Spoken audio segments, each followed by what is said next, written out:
sa pagka-presidente. Lahat tayo maswerte kung si Digong ang maging presidente.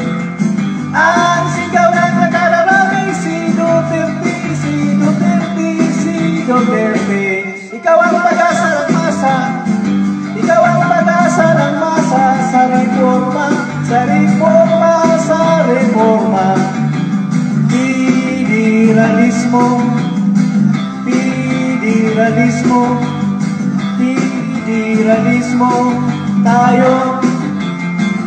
Halabira Duterte, halabira Duterte, tumakbo ka sa pagka-presidente. Lahat tayo maswerte kung si Digong ang maging presidente.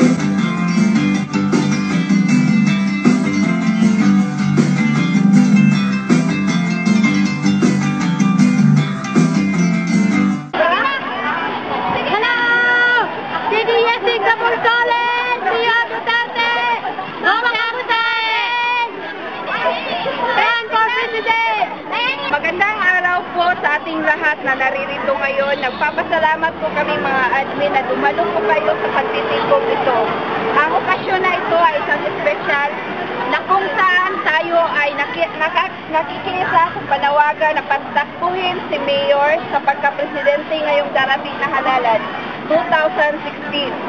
Tayong mga OFW ay magbayanihan para suportahan natin siya, lalong-lalo na ang sinusulong nating federalismo.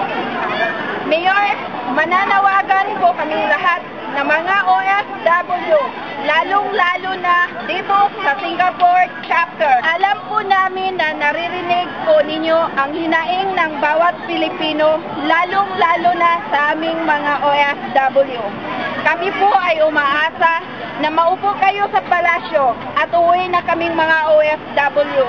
Kaming mga OFW dito sa Singapore ay nagsama-sama at nagkakaisa upang maiabot ang panawagang ito.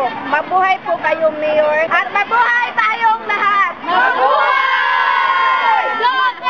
Mahal kayo sa bayanang Pilipino. Mabuhay lahat ng mga OFW ng buong bansa at mabuhay ang DDS Singapore!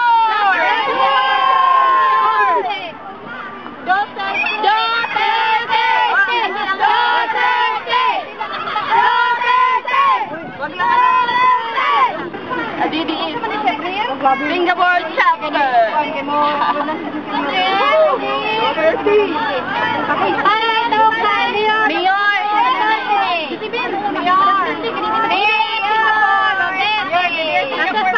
Singapore chapter.